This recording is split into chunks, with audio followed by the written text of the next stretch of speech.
She'd paid for a husband, an honest man, a future.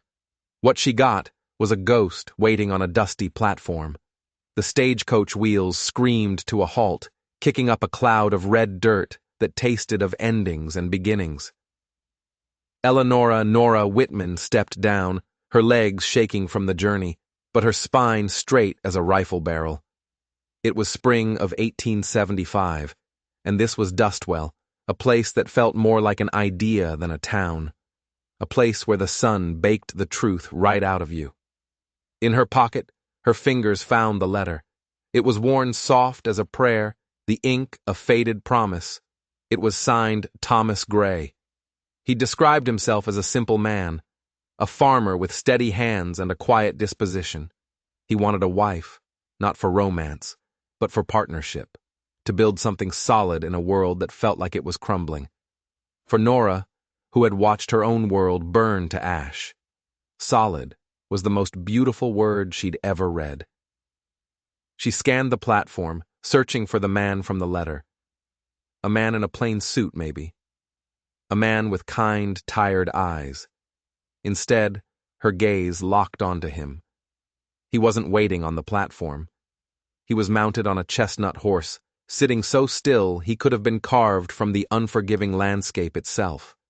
His skin was the color of the sun-baked earth, his cheekbones high and sharp, his long black hair held back by a simple leather tie.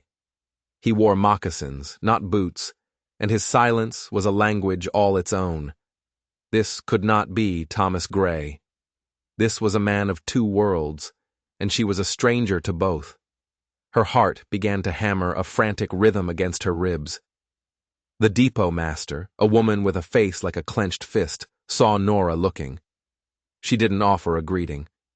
She just slammed a shutter closed, a sharp, final sound that echoed the closing of a door in Nora's own past. "Miss?" The woman's voice was like gravel. "There's no room here. This is a respectable place." The implication hung in the air, thick and suffocating. A respectable place for respectable people. And the man on the horse, by his very existence, was not. And by extension, neither was she. Nora didn't flinch.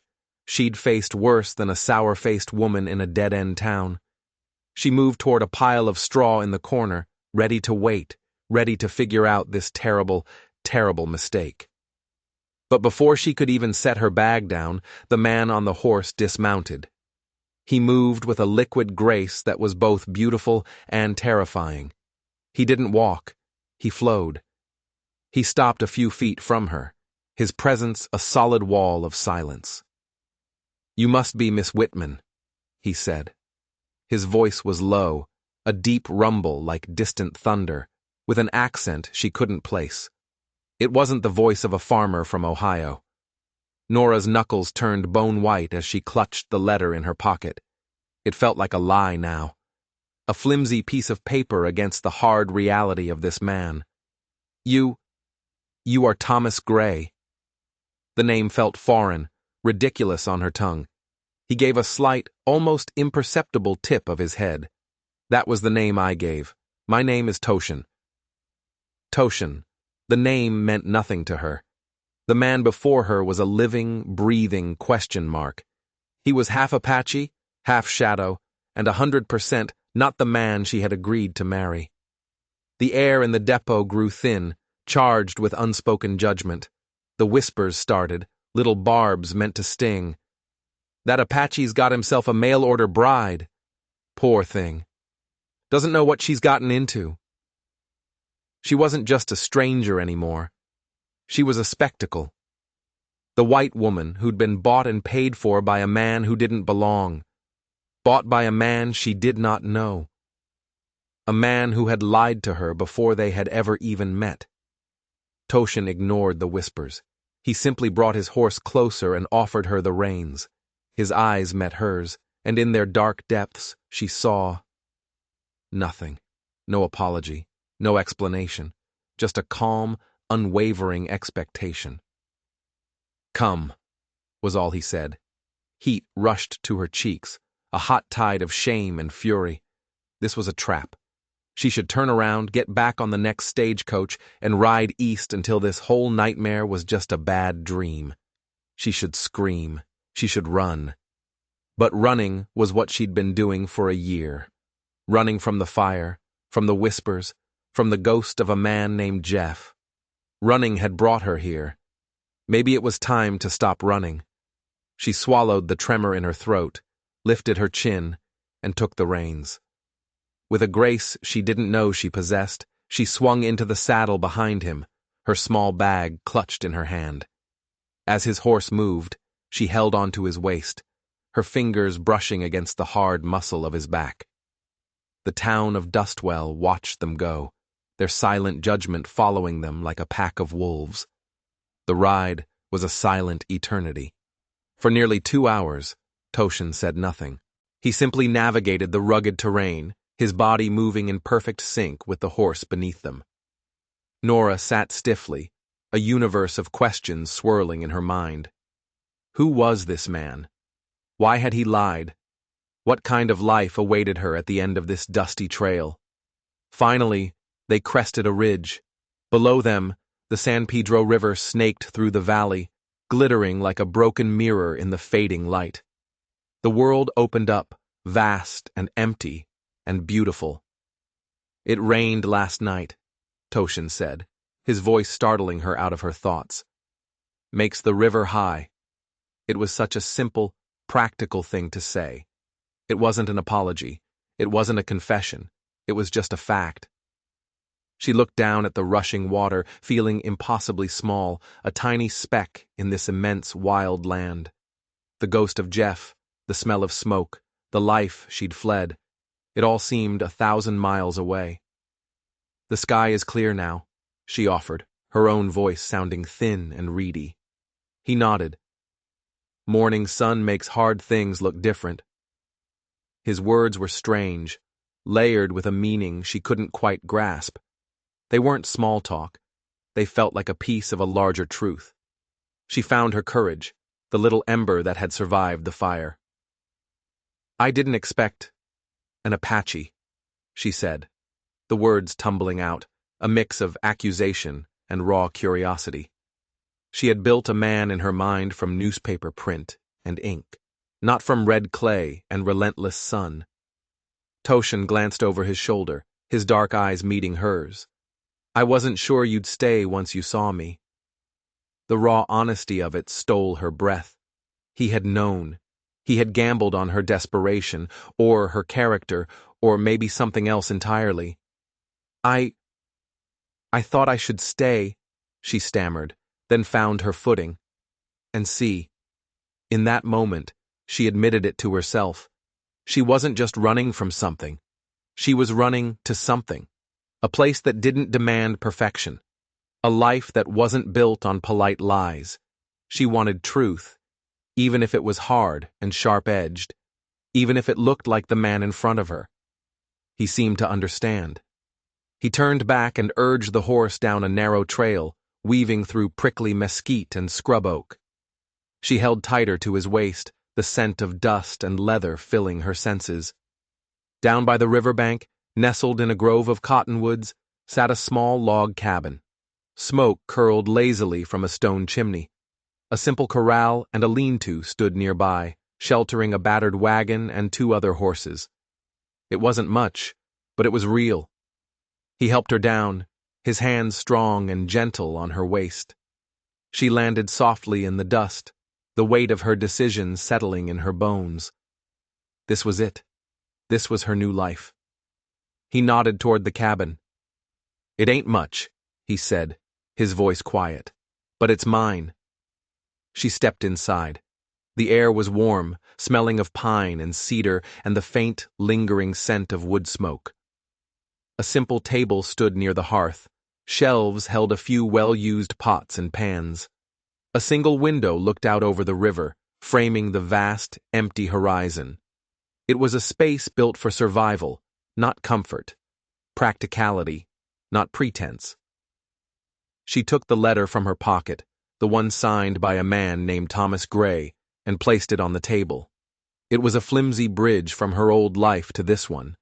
The letter said to call him husband, but it had said nothing about the man himself. She looked up and met Toshin's steady, unreadable gaze.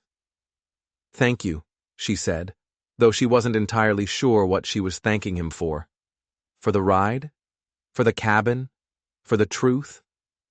His nod seemed to hold 1,000 unspoken words. Outside, the sun bled across the horizon, painting the sky in shades of orange and purple. A promise flickered in the dusk, a fragile thing in a wild land. She knew the stagecoach would be heading east in the morning. It could take her back. Back to a world she understood, a world that had tried to destroy her. She took a deep breath of the clean, dry air. She wasn't getting on that stagecoach. The first morning, Nora woke to the sound of the river and the smell of cedar. She was in a small private room, on a firm, hand-built bed. A pitcher of water and a clean, folded towel had been left for her on a small shelf. There had been no assumptions, no demands. Just a quiet, respectful distance that spoke louder than any apology. She washed her face, the cold water a shock to her system, and tried to quiet the frantic butterfly wings in her chest. One day at a time.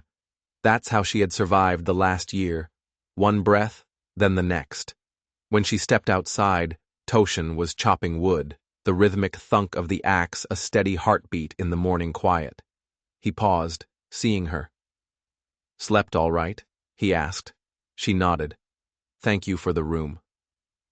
"It's yours now," he said, his gaze steady. "That is, if you mean to stay." The question hung between them, as real as the axe in his hand. Instead of answering, her eyes drifted to the riverbank. 3 young cottonwood trees stood there, each one staked and tied with care. They were too perfect, too deliberate to be wild. "You planted those?" she asked. He rested the axe against the stump. 3 years ago, after the last flood." His eyes stayed on the trees, a flicker of something in their depths. "Thought maybe they'd hold the bank together." "They're growing," she said softly. A corner of his mouth lifted, not quite a smile, but a softening. "They are." After a moment, she broke the silence. "Would you mind if I cleaned the kitchen?" He shrugged, a simple gesture of permission. "Do what you like." And she did. The cabin wasn't dirty, just neglected. It was the home of a man who did only what was necessary for survival. The cupboards held flour, beans, salt, dried meat, a tin of coffee. 2 plates, 2 cups, 1 knife, 1 fork. By noon, she had transformed the small space. She wiped every shelf, scrubbed the counter, shook the dust from the single curtain. It was a small act of defiance, a way of carving out a piece of this place for herself. She was staking her own claim, not on the land, but on the life she was determined to build here. Toshin watched her from the doorway, his long shadow stretching into the room.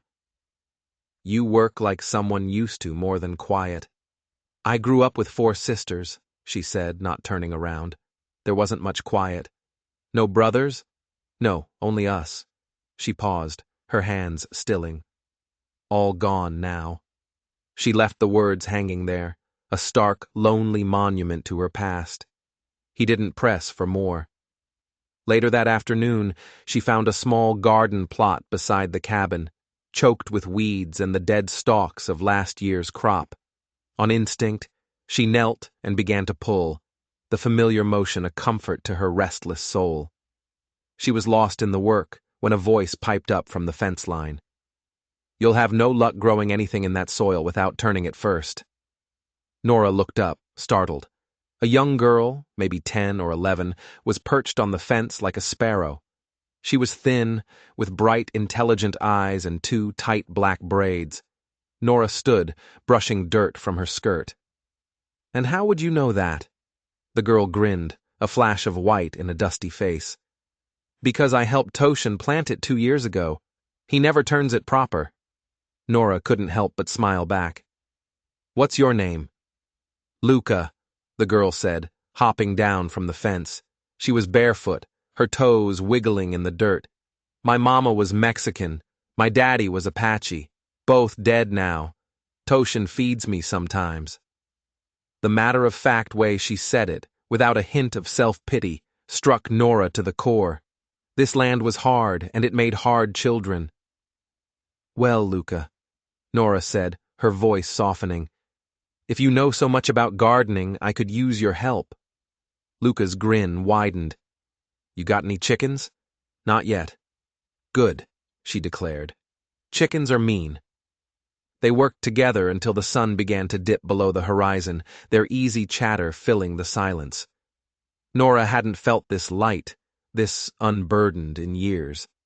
She barely noticed the time passing until Toshin returned from hunting, 2 rabbits slung over his shoulder. He saw Luca, and his expression didn't change, but his eyes softened. Told her about the bad dirt, Luca announced proudly. She's turning it. Toshin looked from the overturned soil to Nora, her face smudged with dirt, and her hair coming loose from its pins. You cook rabbit? He asked. I can, she said, as long as someone else skins them. Luca let out a whoop of laughter. I'll do it. That evening, the 3 of them sat around the small table, sharing roasted rabbit and flatbread Nora had made. It was the first real meal she'd had in the cabin, and it felt like a turning point, a beginning. After dinner, Luca curled up by the hearth in a worn quilt and fell asleep almost instantly, a small, trusting bundle in the firelight. She comes here often? Nora asked quietly. Only when she's hungry, Toshin said. His gaze was on the sleeping girl. I keep a place for her. Nora looked into the crackling flames. She's a good girl. She's alone, he said, and the words seemed to describe everyone in the room. Like most people here, one way or another. The silence stretched between them, comfortable now, not strained. When Nora finally stood to go to her room, she paused in the doorway. You don't say much, she observed. He looked up from the fire, his face shadowed and unreadable. Don't need to. Maybe not, she said, her voice barely a whisper. But I'd like to understand you. He didn't answer, but he didn't look away either. She went to bed that night with the sound of the river in her ears. But for the first time since the fire, her dreams weren't filled with smoke and screaming. Instead, she dreamed of 3 cottonwood trees, their roots digging deep into the earth, holding the riverbank together. And she dreamed of the strong, silent hands that had planted them there. But just as she drifted off, a floorboard creaked outside her door. She held her breath, her heart pounding. It wasn't the sound of someone walking to their own room. It was the sound of someone stopping, listening, waiting. She squeezed her eyes shut, a cold dread washing over her. She was alone out here, miles from anyone. She had chosen to stay with a man she didn't know, a man who had already lied to her once, and she had no idea what he was capable of. The creak came again, closer this time. Nora's hand flew to her mouth to stifle a scream. She was a fool, a naive, trusting fool. She had run from one monster straight into the arms of another. She lay there, rigid with terror, listening to the silence that followed. He was just outside her door. She could feel his presence, a heavy, menacing weight. Minutes stretched into an eternity. Her mind raced, cataloging every possible escape route. The window? It was small, and the drop to the ground was steep. The door? He was right there. She was trapped. Then she heard a soft thud. Not a threat, but something being placed on the floor. It was followed by the sound of footsteps not creaking this time, but moving away with that same silent, deliberate grace. He was gone. She waited, her heart still hammering until she was sure. Slowly, cautiously, she crept out of bed. The moonlight streamed through the small window, painting a silver stripe across the rough wooden floor. Her hand trembled as she reached for the door latch. She pulled it open a crack and peered out. On the floor, just outside her door, sat a cup. Steam was still rising from it in the cool night air. Beside it was a small, crudely carved wooden bird. It wasn't a threat. It was a gift, an offering. Tea, for the cold. And something else, something she didn't have a name for. Relief washed over her, so potent it made her knees weak. She sank back onto her bed, the cup in her hands, its warmth seeping into her frozen fingers. She had been so wrong. This man wasn't a monster. He was something else entirely. Complex, guarded, and maybe, just maybe kind. But the wooden bird raised a new question. It was small, detailed, clearly made by a skilled hand. Yet the cabin was bare of any such personal touches. No carvings on the mantel, no decorations on the walls. It was as if he kept this part of himself hidden. She looked around her small, bare room. Then her eyes fell on the simple wooden chest at the foot of her bed. It was old, bound with iron straps, and it was locked. She had assumed it was for her things, but she hadn't touched it. Now, a new thought took root in her mind. What if the chest wasn't empty? What if it held the other pieces of this man, the parts he kept locked away from the world? A new kind of fear, mingled with an intense curiosity, gripped her. The mystery of Toshin wasn't that he was dangerous. The mystery was who he was. And she had a feeling the answer was hidden inside that locked chest. The storm came 3 days later, without warning. 1 minute, the sky was a placid, endless blue. The next, it was a bruised, angry purple. The wind howled like a banshee, ripping at the young cottonwoods and rattling the roof of the lean-to. Nora was kneading dough when she heard the first crack of splitting wood. She rushed to the door and saw chaos erupting. The corral gate had blown open, and the 2 horses were rearing in terror. Toshin was sprinting toward them, shouting something in Apache, his words swallowed by the wind. Nora didn't hesitate. She grabbed a heavy oilskin jacket from a peg and ran out into the gale. The rain hit her sideways, cold and stinging. She saw Toshin fighting to calm the panicked horses, his body a lean line of straining muscle against the storm's fury. "Grab the tarp!" he yelled over the roar of the wind. "Cover the feed!" She raced to the wagon where a canvas sheet was tied down. It was heavy, and the wind fought her, trying to rip it from her grasp. She dug her heels into the mud, her teeth gritted, and wrestled it over the sacks of feed, anchoring the corners with heavy stones. Just as she finished, she heard a sickening crack. A heavy beam from the lean-to splintered and fell, striking Toshin across the shoulder. He cried out and dropped to one knee, his face contorted in pain. Blood began to seep through the fabric of his shirt. A primal fear, cold and sharp, shot through Nora. She sprinted to his side. "Hold still," she commanded, her voice surprisingly steady. "It's not deep," he grunted, trying to rise. "You're bleeding." "I've bled before." "Not with me here," she snapped back, the ferocity in her own voice surprising her. Suddenly, Luca was there, a small whirlwind of motion. She'd appeared out of the storm as if summoned, her face set with grim determination. She darted between the cabin and the corral, grabbing loose tools, securing a flapping piece of roofing, her small body a testament to a life of surviving chaos. "Tie the fence line," Toshin shouted to the girl, pointing to a section that was about to give way. The 3 of them worked in a frantic, desperate ballet against the storm. They were no longer a man, a woman, and a child. They were a single unit, fighting to save their small piece of the world from being torn apart. When the storm finally passed, slinking away as quickly as it had arrived, it left a trail of wreckage. The sun broke through the clouds, illuminating a scene of mud, broken branches, and quiet devastation. They were soaked, exhausted, and covered in grime. Toshin sat on the porch steps, his shirt off, while Nora cleaned the gush on his shoulder. Her touch was firm, her movements efficient. He hissed as she dabbed the wound with iodine. You could have been killed, she said, her voice tight with a mixture of anger and relief. He didn't answer, just stared out at the battered land. You didn't wait for help, she pressed on. You just ran right into it. Wouldn't have mattered if I had, he muttered. It would have mattered to me. He finally looked at her then, really looked at her. Her hair was plastered to her head, her dress was ruined, and her face was flushed with exertion and emotion.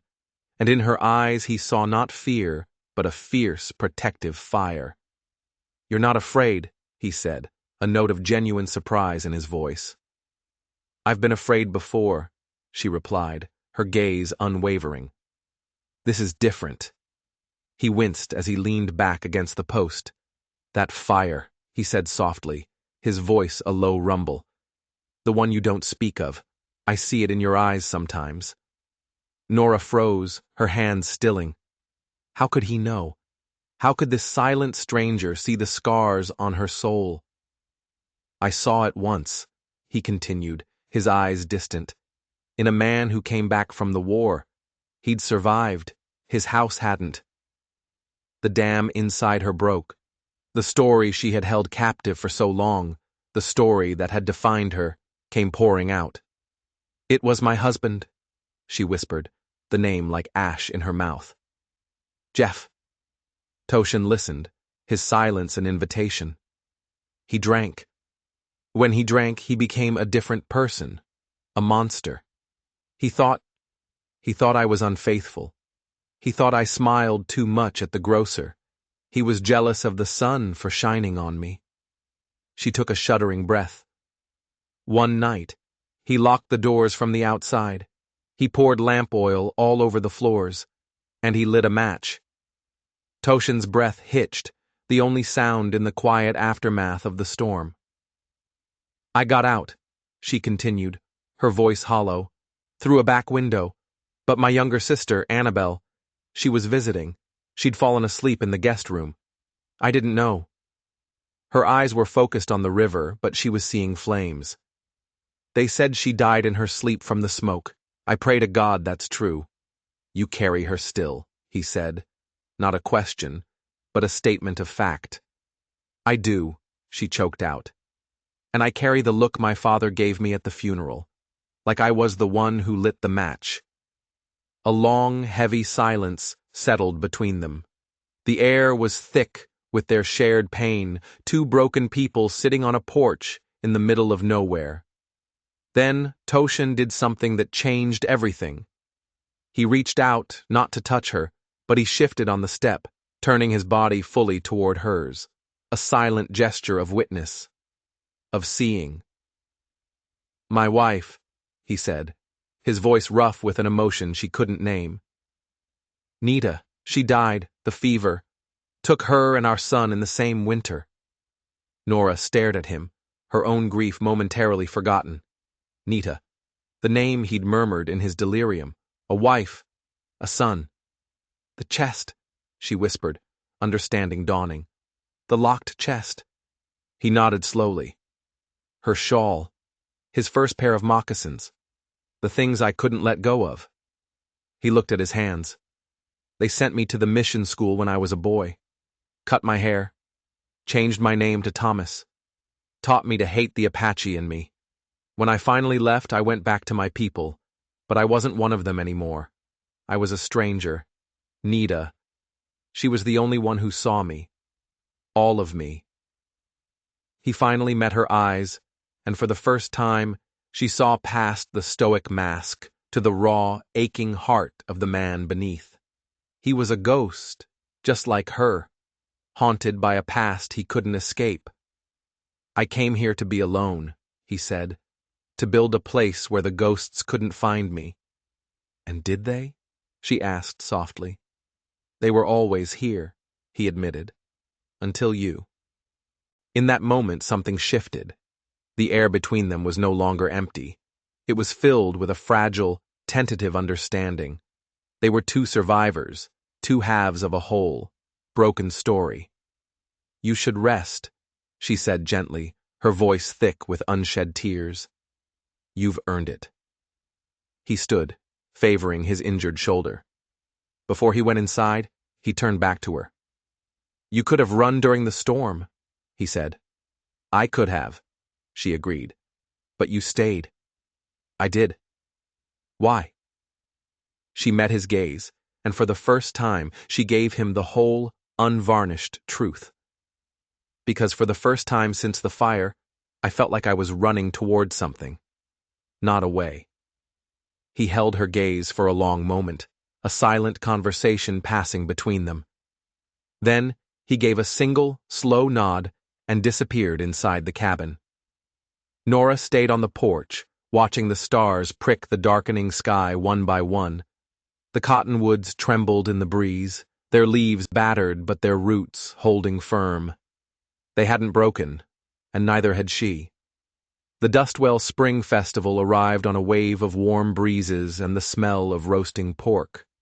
It was the town's one big celebration, a chance for folks to forget the harshness of the land and pretend for one night that life was easy. Luca was practically vibrating with excitement. "They have a dance," she announced, twirling in the yard, "and pie contests, and a fiddler who knows 100 songs." Nora brushed her hair, the morning light streaming through the window. "I'm not much for dancing."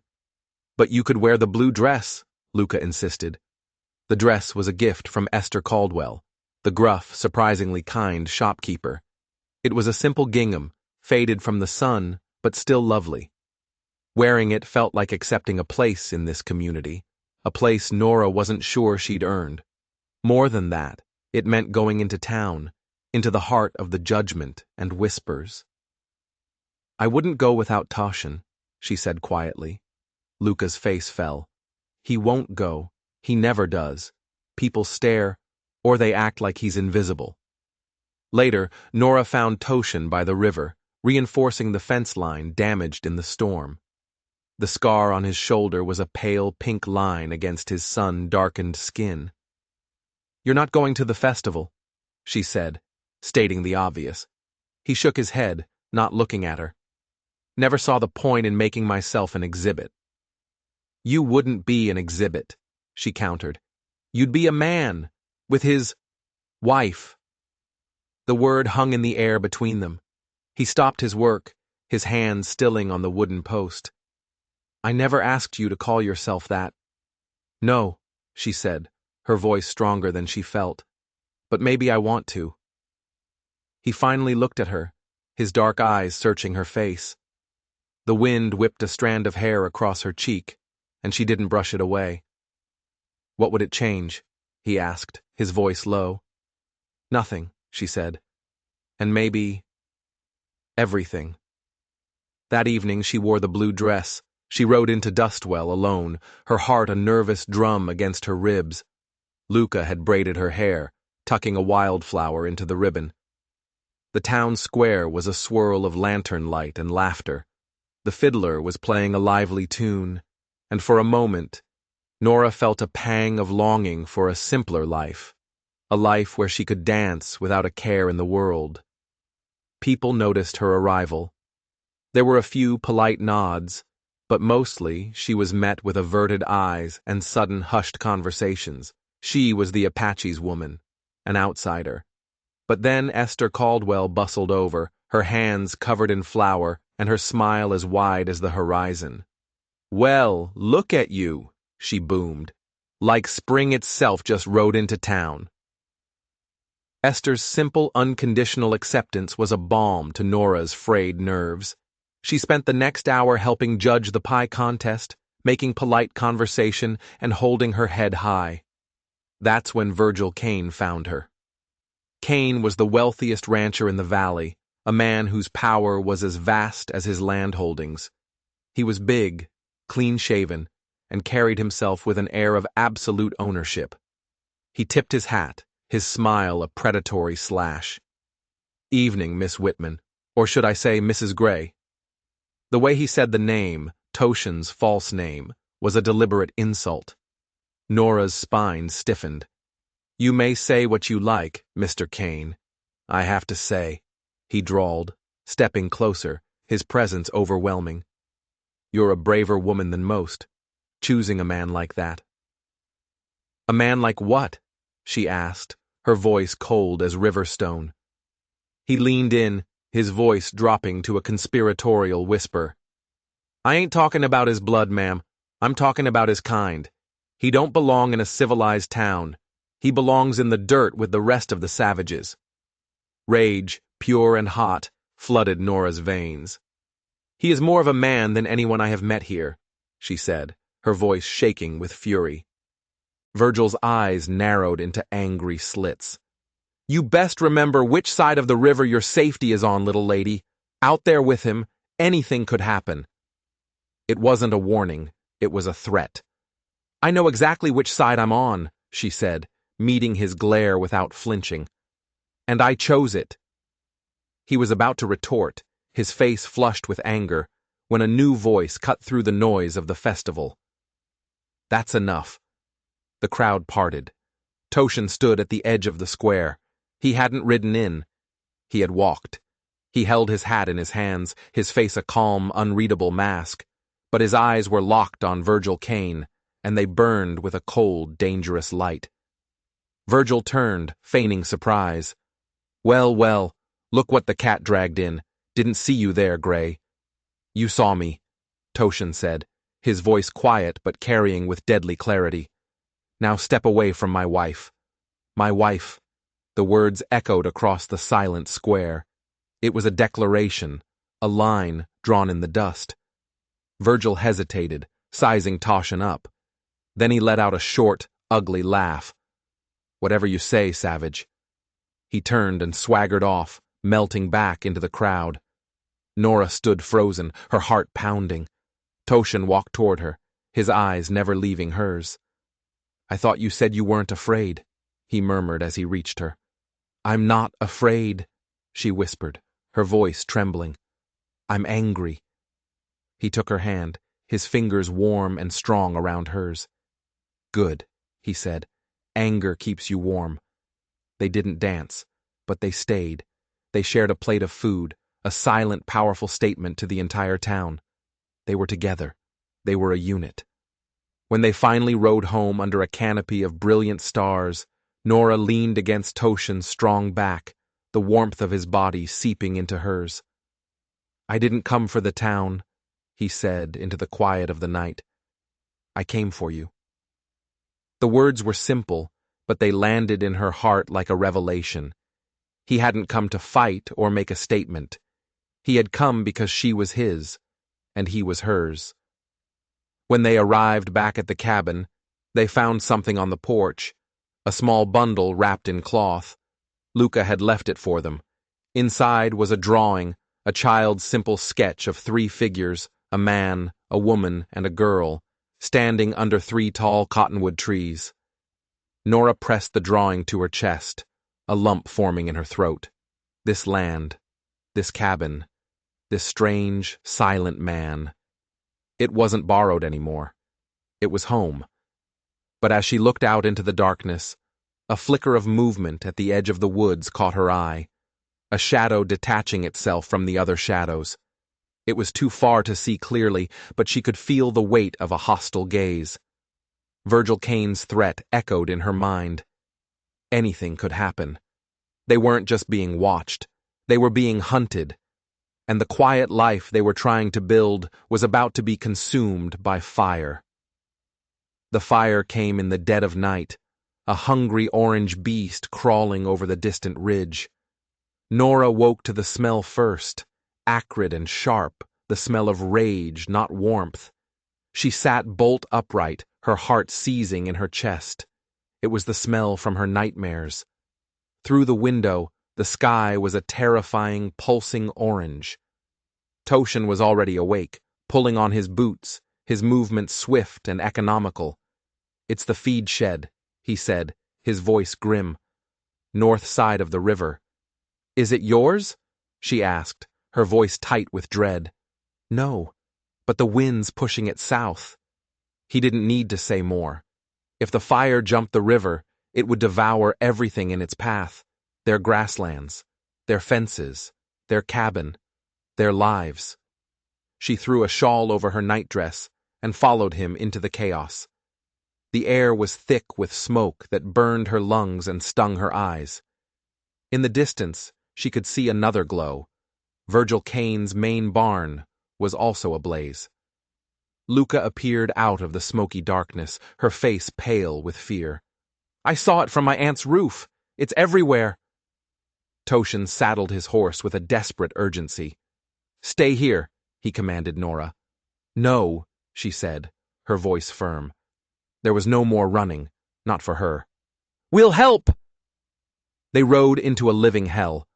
A line of men was already battling the blaze, their faces grim and streaked with soot, their shouts swallowed by the roar of the flames. Nora joined the bucket brigade, her body moving on pure adrenaline, her mind numb with a terrifying sense of déjà vu. This was her past, come back to claim her. Then she saw him, Virgil Kane, on horseback, his face a mask of fury. He galloped straight up to Toshin. "This is your work, Apache!" he roared, his voice cracking with rage. Toshin didn't flinch. "It started north of my land, Kane. Could be anyone." "I don't see anyone else with a grudge," Virgil spat. "Except the man who tried to threaten my wife in front of the whole town," Toshin countered, his voice dangerously calm. Virgil's face went purple, but a desperate shout from further down the line cut him off. The fire was shifting, heading for the small wooden schoolhouse. The personal battle was forgotten in the face of the larger war. Everyone ran. They fought for hours, a desperate, losing battle against a merciless enemy. By noon, the fire was contained, but the land was a blackened, smoking scar. The river had held, but just barely. They trudged back to the cabin, exhausted and defeated. Toshin had a nasty burn on his arm, and Luca had singed her forearm trying to pull a burning log off their fence line. Nora's hands shook as she bandaged their wounds. She had faced fire before and lost everything. This time, they had been lucky. But it wasn't over. She knew it in her bones. That night, a rider came from town. It was the sheriff. A burly, slow-moving man who answered to Virgil Kane more than he answered to the law. "Toshin," the sheriff said, not bothering to get off his horse. "Got some questions for you." Nora's blood ran cold. "Virgil Kane says you were seen near his barn just before the fire started," the sheriff said, his eyes hard and accusing. "Says you threatened him." "He threatened my wife," Toshin said, his voice flat. "That ain't what he says. He's offering a reward, $100, for any information leading to your arrest." $100. In this poor, struggling valley, that was a fortune. It was enough to turn a neighbor into a liar, enough to buy a witness, enough to hang a man. "I didn't start that fire," Toshin said. "Maybe," the sheriff said, spitting a stream of tobacco juice into the dust. "But a man like Virgil Kane, he gets what he wants. And right now, he wants you." He turned his horse and rode off, leaving a cloud of dust and a death sentence hanging in the air. Nora stared at Toshin, her heart pounding with a new, terrible fear. They had survived the fire, but they might not survive the lie. "What do we do?" she whispered, her voice trembling. Toshin looked out at the blackened landscape, his face grim. "Men like Virgil Kane believe they can buy the truth," he said. "They believe they can burn down whatever they can't own." He turned to her, and his eyes were filled with a fierce, protective fire that mirrored the one on the ridge. "He's wrong," Toshin said. The next few days were a living nightmare. The town was buzzing with the rumor that the Apache had started the fire. Old fears and prejudices, never far from the surface, bubbled up like poison. People who had started to nod at them now crossed the street. Esther Caldwell's store was the only place that would still sell them supplies. "They're fools," Esther grumbled, slamming a bag of flour onto the counter. "Virgil Kane's had his eye on that north pasture for years. The man who owned it refused to sell. Now that man's barn is ash, and he's spooked enough to sell for pennies on the dollar. It's a land grab, plain and simple. and he's using you, Toshin, as a convenient scapegoat. But logic didn't matter. Fear did. And Virgil Kane was an expert at stoking it. He put up posters with Toshin's description, not his name, just the Apache, offering the reward. Nora felt a familiar, suffocating despair closing in. It was happening again. A lie was taking root. A lie that could destroy them. She started having the nightmares again, the smell of smoke filling her lungs, the ghost of her sister's face in the flames. One night, she woke up screaming. Toshin was there in an instant, his hand on her shoulder, his presence a solid anchor in the terrifying darkness. "It's just a dream," he said, his voice a low rumble. "No, it's not," she sobbed, burying her face in her hands. "It's a memory, and it's happening all over again. A man's lie is going to burn everything down."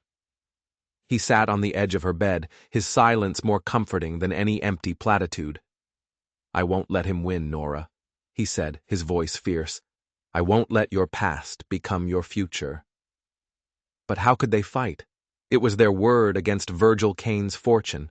The answer came from the most unexpected place. It was Luca. The little girl had been quiet and withdrawn since the fire, her usual bright chatter silenced. One evening, as Nora was brushing her hair, Luca finally spoke. "I saw him," she whispered, her voice so small Nora barely heard it. "Saw who, sweetie?" "The man who started the fire." Nora's hands froze. She turned to face the girl, her heart pounding. "Luca, what did you see?" Tears welled in Luca's eyes. "I was hiding, in the woods behind the feed shed. I go there sometimes to watch the owls. I saw a man on a horse. He had a torch. He rode from the feed shed over to Mr. Kane's barn. And then, whoosh." "Luca, was it Toshin?" Nora asked, her voice tight. Luca shook her head vehemently. "No, it wasn't him. It was one of Mr. Kane's own men, the one with the scar on his cheek, Hank." Nora stared at her, a wild hope blooming in her chest. A witness. They had a witness. But why would Virgil Kane burn down his own barn?" Nora asked, confused. "To make it look real," Toshin said from the doorway. He had been listening. "To make himself look like a victim. It's a smart move. A cruel one." "Luca, you are so brave," Nora said, pulling the girl into a hug. "But you can't tell the sheriff. He works for Kane. He would just scare you or say you were lying." Despair threatened to swallow her hope. What good was a witness if no one would listen? "The sheriff won't listen," Toshin said, his eyes glinting with a new, dangerous idea. "But that doesn't mean no one will." The next day, Toshin rode out at dawn. He didn't say where he was going. He just told Nora to trust him. She spent the day on edge, watching the road, expecting to see the sheriff arriving with a warrant and a rope. He returned at dusk. And he wasn't alone. With him was a man Nora had never seen before. A tall, imposing Apache elder with long gray hair and a face like a carved map of the land. He was followed by a dozen other Apache men, all mounted, all silent, their presence a powerful, unshakable force. The elder dismounted and looked at Toshin, then at Nora. "This is the one?" he asked in the Apache language. "This is her," Toshin replied. Then Toshin did something that stunned Nora. He began to speak to the men, his voice flowing with the liquid cadence of the language he had been taught to forget. He told them everything. About Nora, about the lie, about Virgil Kane. When he was finished, the elder turned his piercing gaze on Luca. He spoke to her gently in a mixture of Spanish and Apache. Luca, who had been hiding behind Nora's skirts, slowly stepped forward. With a trembling voice, she told her story. The elder listened, his expression unreadable.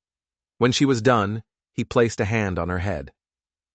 "The child speaks truth," he declared. "This man, Kane, he is a snake who eats his own tail. His greed has poisoned the land. It is time to cut off the head of the snake." The next morning, the town of Dustwell woke up to a silent occupation. The Apache men were everywhere. They didn't speak. They didn't threaten. They just stood. They stood in front of the sheriff's office. They stood in front of Virgil Kane's ranch. They stood in the town square, their arms crossed, their faces like stone. The town ground to a halt. People were scared. This silent, unified presence was more intimidating than any army. Finally, the sheriff came out, his face pale and sweaty. "What is this? What do you want?" The elder stepped forward. "We want the truth," he said in perfect, unaccented English. "A child in this valley saw who lit the fire. It was not this man," he said, gesturing to Toshin, who stood beside him. "It was a man who works for Virgil Kane, a man with a scar." The sheriff blustered, but his eyes darted nervously toward Kane's ranch. The pressure was mounting. Then, the final piece fell into place. Esther Caldwell, armed with the knowledge from Luca, had done her own investigating. She'd spoken to the former owner of the burned-out feed shed, who tearfully admitted that Kane had threatened him just a week before the fire, vowing to get his land one way or another. Esther marched into the sheriff's office with the farmer in tow. The farmer, emboldened by the silent army outside, told his story. The lie was unraveling.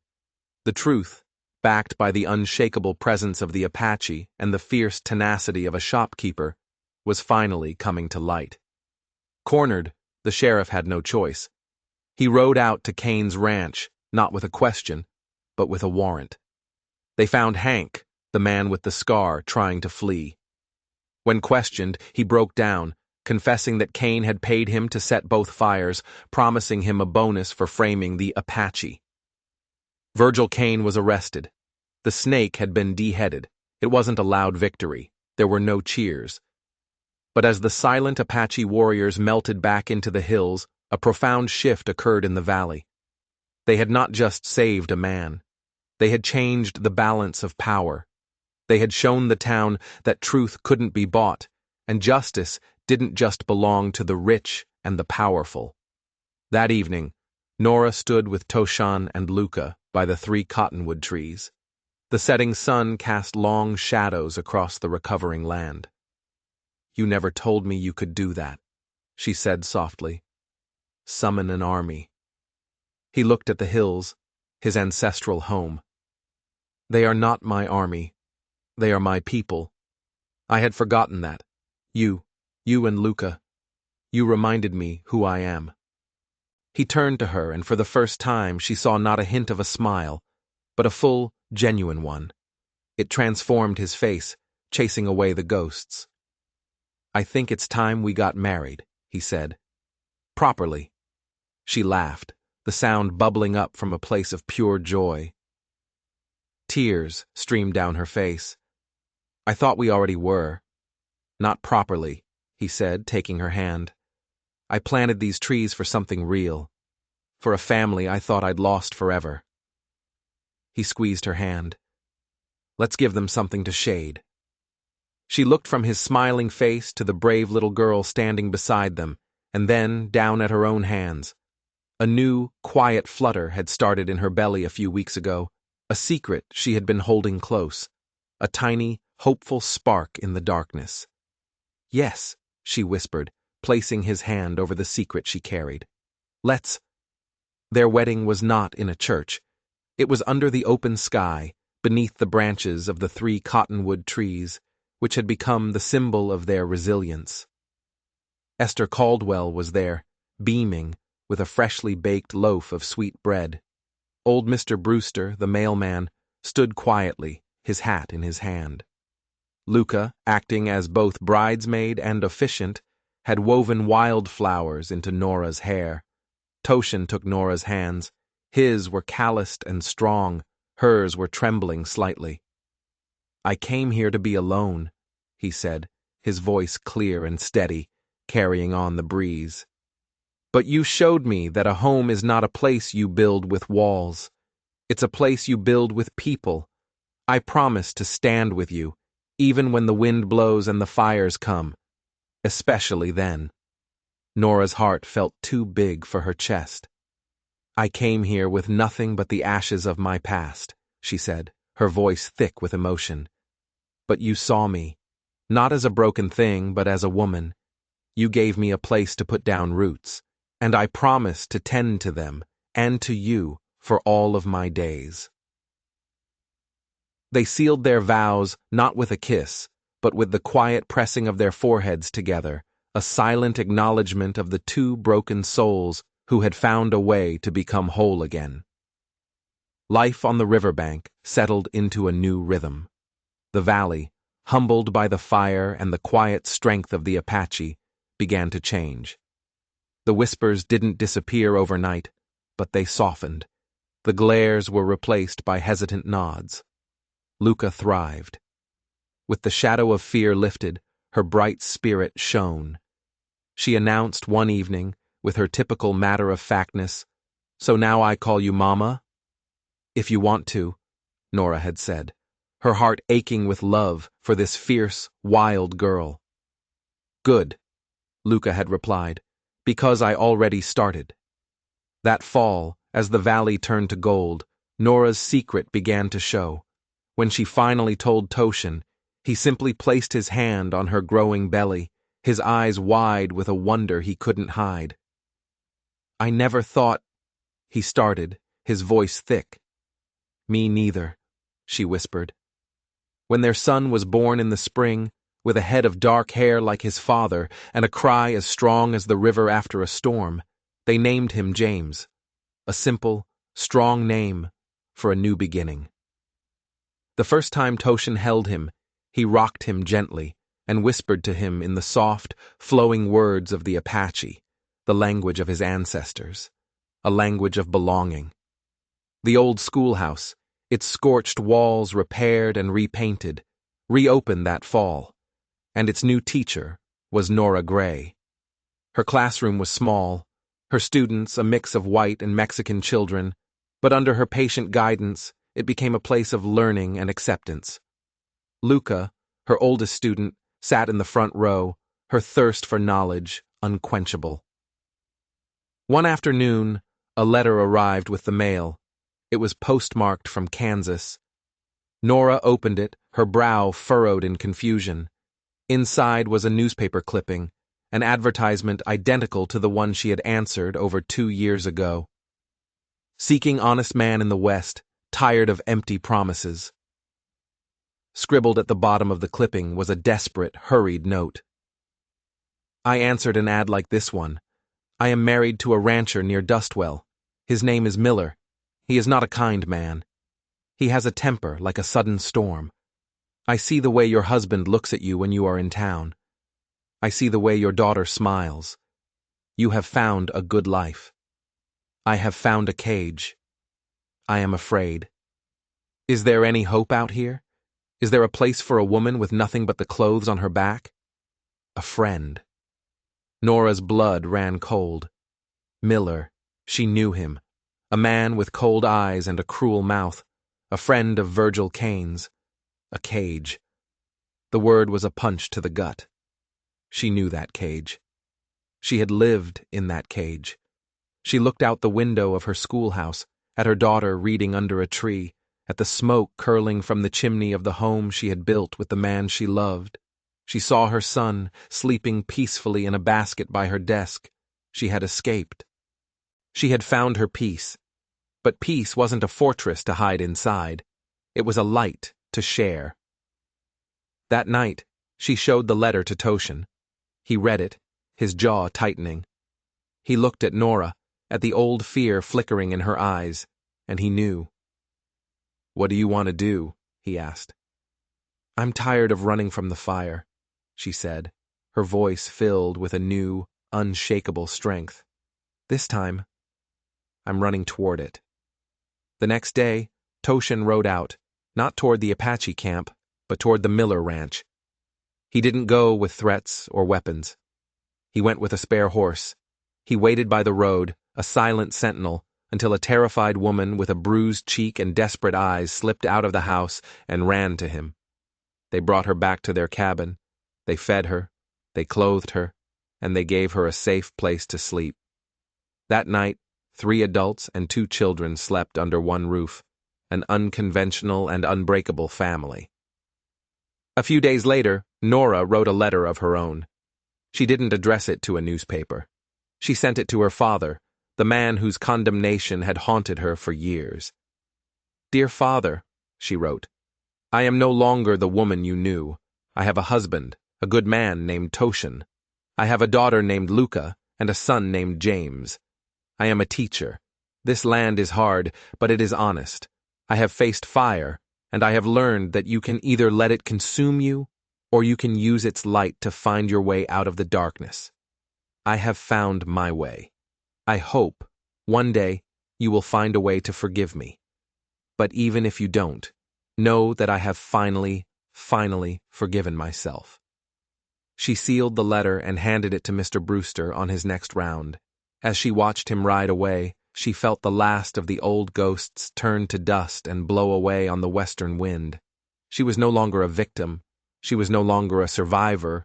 She was a builder of homes, of families, of futures, and her work was just beginning. If you enjoyed this story, and you believe that everyone deserves a second chance to build a life of their own, don't forget to hit that subscribe button and ring the bell for more tales of resilience and hope. And let me know in the comments, what do you think is the bravest thing a person can do? We'll see you in the next one.